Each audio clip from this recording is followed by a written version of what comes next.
Well, our client was in fact the provost of the college. He and the fellows created a brief which was to replace what was originally the School of Mechanics with a debating chamber, additional classroom space, about 45 classrooms, and 2 common rooms for the beaks. And a beak is what a teacher is called at Eton College.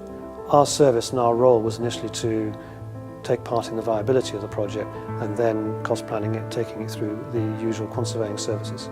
And we also provided project management service at early stages, which was really for the provision of the geothermal heating system. There are 12 boreholes here, and we're using ground halt seed pumps to cool and heat the building at various times of the year. Well, the project's principal objective was to create a debating chamber, but the architect chosen was a firm called John Simpson and Partners, and they are a firm of architects who do sort of quasi-classical design, having just completed the new gallery at Buckingham Palace. It meant that we ended up with a building with sort of neoclassical design, using relatively historic materials, but with a sort of modern twist to them, so we were able to mix reconstructed stone and natural stone.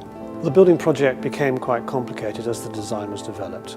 Certainly the contractor struggled with finding the right supply chain to carry out the work. Our experience in dealing with historic buildings, and indeed the work we've done for the National Trust over many years, meant that we were able to help the contractor source these people. So the most difficult thing, if you were to ask me, was actually making sure we could achieve the right quality and at the right time within a budget that became increasingly tight for the contractor as the market moved away from him.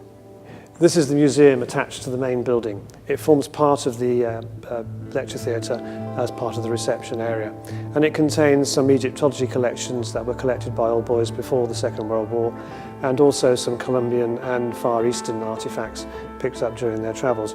The building finished in 2015, and the building was opened on the 10th of June by Prince Charles. Eton College and McBain's Cooper have a long history.